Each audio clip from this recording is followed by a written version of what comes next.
Thank you, Your Honor. I'll be speaking on behalf of Bethany, and so, yeah, here it reads. My name is Bethany Funke, and I was roommates with Maddie, Kaylee, Zana, and Ethan. I not only lost some of my best friends, but I also lost a sister. Never in a million years would I have thought that something like this would have happened to my closest friends. I thought that we were going to wake up and go upstairs, see them and tell them how they had scared us and that they were going to tease us about how we are constantly scaredy cats. And make jokes about it as we would go to Taco Bell like always. But sadly, that is not what happened and what turned out to be my worst nightmare. When I first woke up that morning, I had no idea what happened. I woke up around 7 with a terrible toothache, so I called my dad, who is a dentist, and he asked what I should do. He told me to take Advil, so I did, and I went back to sleep. I was still out of it and still didn't know what happened. If I had known, I of course would have called 911 right away.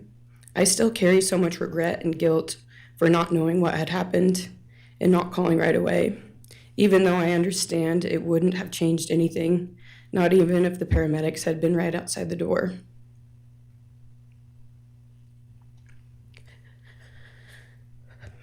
I was so frantic that morning and scared to death, not knowing what had happened. And when I made the 911 call, I couldn't even get out the words. And from then on, I don't remember a thing. It was like my brain wiped that whole memory. That was the worst day of my life. And I know it always will be.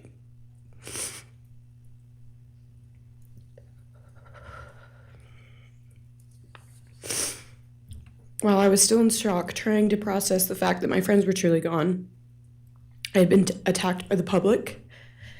I was grieving, numb, and unsure of what had happened was even real. And at the same time, I was getting flooded with death threats and hateful messages from people who did not know me at all or know the dynamic of our friendship.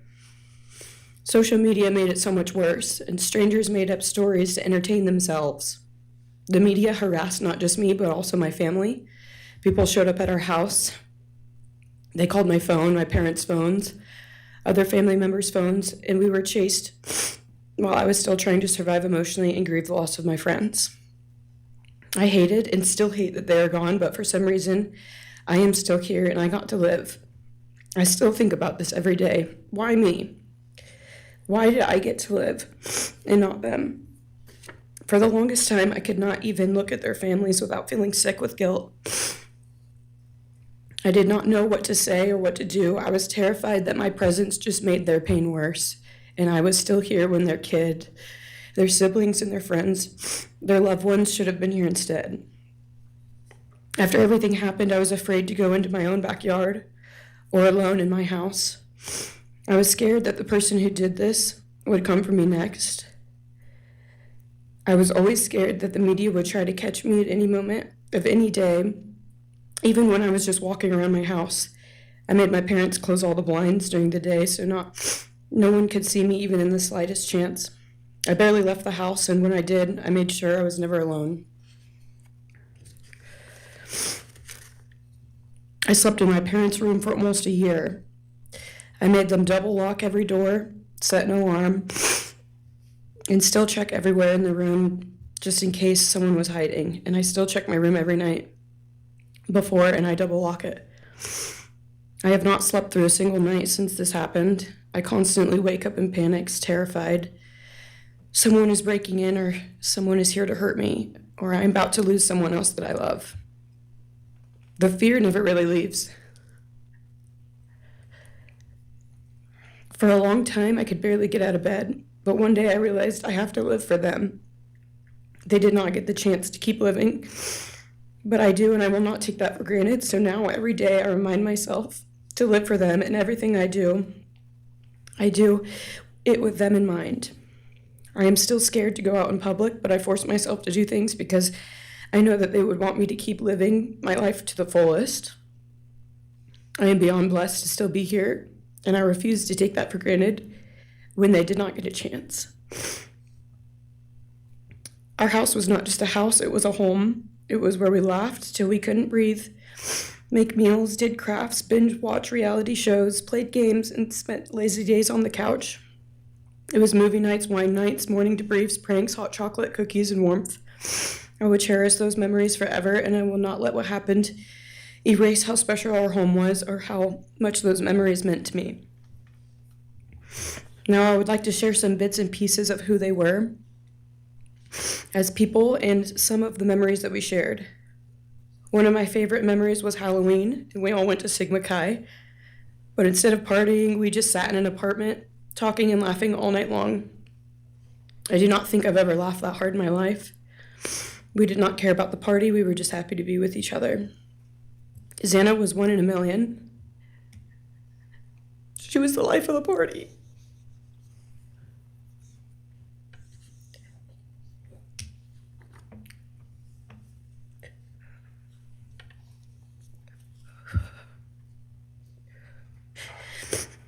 But she was also the kindest and funniest person I knew. Everyone loved her because she made everyone feel so loved. She was just someone you always wanted to be around, no matter the circumstance. One of my favorite days with Zana was when we laid on the couch together all day, watching movies and snacking. Or when she, Maddie, and I would go and get margaritas, chips, and salsa. She would also light up a room with her presence alone. Kaylee had the most beautiful, radiant smile, and she was so kind, but also one of the funniest people I've ever known. She loved playing little pranks, and she always had us laughing so hard that we could not breathe. She was so full of energy and life. I really believe that she could have ruled the world if she wanted to, and she would have been America's sweetheart. Ethan was the sweetest, most genuine guy. He was always smiling and always making other people smile too. Ethan was the kind of person you wanted around. He was so kind and easy to talk to and just so fun. And the way he cared for Zana was truly something to admire. And really was proof that storybook love and true romances really do exist. It was not only obvious to me, but everyone that was around Ethan and Zana that they were absolute soulmates. Maddie was not only one of my best friends, but she was the older sister I would have always wanted. There was no one I looked up to or admired more than Maddie. She was truly a ray of sunshine, and everyone was drawn to her. She was so kind, loving, funny, fun, and passionate. She had the sweetest soul and wanted nothing but the best for everyone, and to love and show love to everyone. She took me under her wing and always made me feel so safe and included, and above all, loved and valued. She never failed to make me laugh or put a smile on my face. Still to this day, I am beyond grateful that she chose me to be her sorority little, and I thank God every day that I not only got to know her, but had her as one of my best friends. Honestly, I cannot pinpoint one favorite memory with Maddie because I have so many, and this would be a very long read if I did. But if some little memories with her that I cherish is when the two of us made a nice dinner and split some wine, or when we would binge watch Jersey Shore or Summer House. When we came up with a whole dance routine on Halloween and danced and sang all night, like no one was watching.